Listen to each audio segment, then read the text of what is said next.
पिता, पुत्र और पवित्र आत्मा के नाम पर आमीन।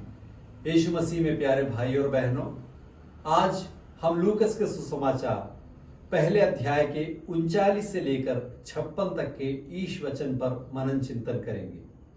आज यहाँ पर हम ये देखते हैं कि पवित्र कुंवारी मरियम शीघ्रता से यूदा में जाती है अपनी कजिन एलिजाबेथ से मिलने, जो कि 6 महीने से गर्भवती है। यह बात स्वर्गदूत गब्रिएल के द्वारा मरियम को पता चली और वह शीघ्रता से वहां पर चल पड़ी। उसने ये सोच विचार नहीं किया कि एलिजाबेथ ने तो ये खुशखबरी मुझे दी नहीं है, क्या मुझे वहां पर जाना चाहिए।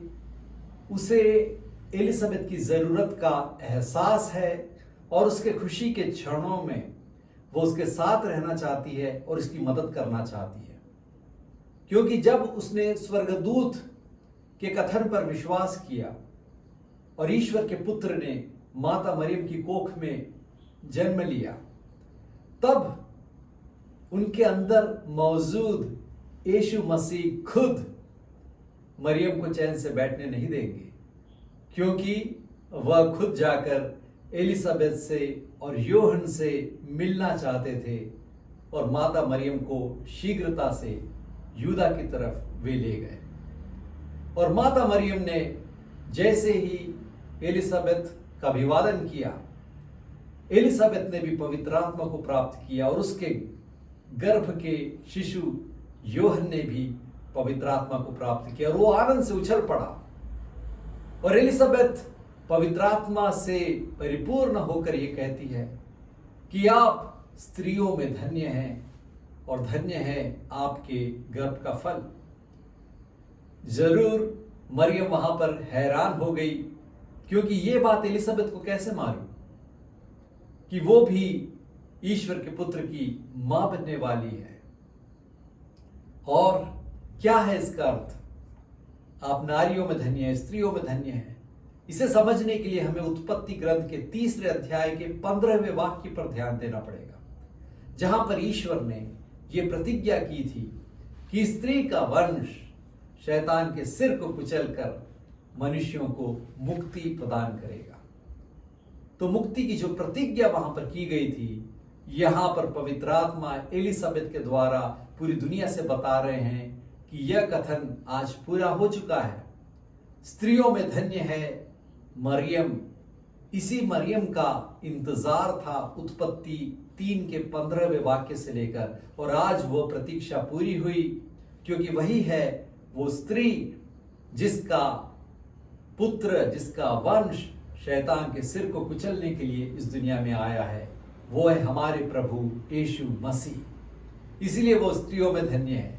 और क्यों धन्य है? क्योंकि उसका फल, उसके उदर का फल यीशु मसीह ही मुक्तिदाता हैं, हमारे ईश्वर, हमारे प्रभु।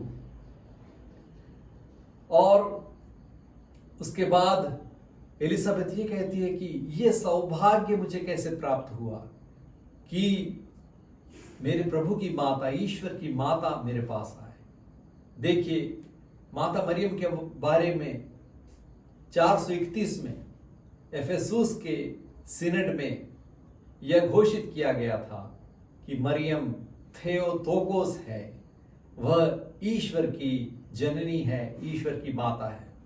उसका अर्थ यह है कि यीशु मसीह जिनने मरियम से जन्म लिया था, वे एक साधारण मनुष्य नहीं है, वे प्रभु ईश्वर हैं। इसीलिए माता मरियम को ये टाइटल वहां पर दिया गया। तो यह भी हम बाइबल में ही देख सकते हैं कि पवित्र आत्मा ने एलिजाबेथ के द्वारा ये प्रमाण दिया था कि वह ईश्वर की माता है, अर्थात यीशु मसीह ईश्वर की माता।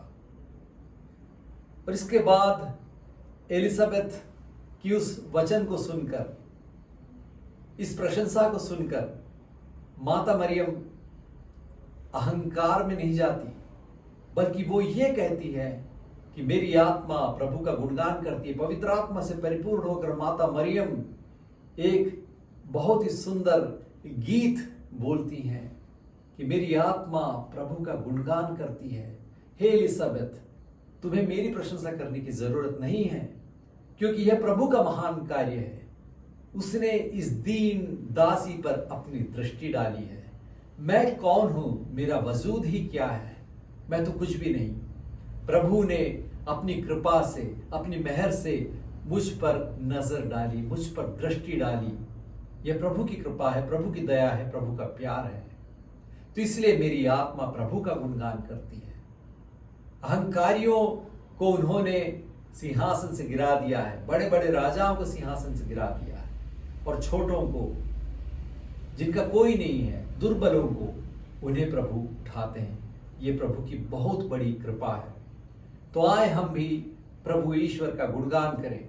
हम प्रभु यीशु मसीह के जन्म की तैयारी में हैं, तो हम माता मरियम की तरह तैयारी करें।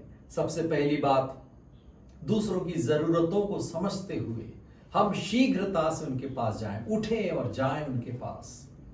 जिस प्रभु को हमने प्राप्त किया है, उस प्रभु को हम दूसरों के जीवन में, दूसरों के घर में पहुंचाने की कोशिश करें। पवित्र आत्मा से परिपूर्ण जब हम होते हैं तो हमें मिलने वालों को भी पवित्र आत्मा का वरदान प्राप्त होता है, उन्हें भी पवित्र आत्मा प्राप्त होते हैं।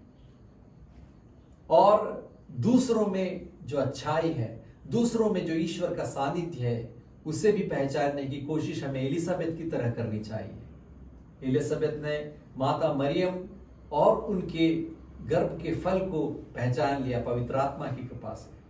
तो पवित्र आत्मा ही हमें इस बात की समझ देते हैं कि दूसरों में भी ईश्वर बसता है। तो वैसी दृष्टि पाने के लिए भी हम प्रभु से प्रार्थना करें। और तीसरी बात, हमें किसी भी बात का अहंकार नहीं करना है। चाहे लोग हमारी प्रशंसा करें, हमें इस बात को हमेशा याद रखना है कि यह हमारी मेहनत से, हमारे बलबूते नहीं हो रहा है।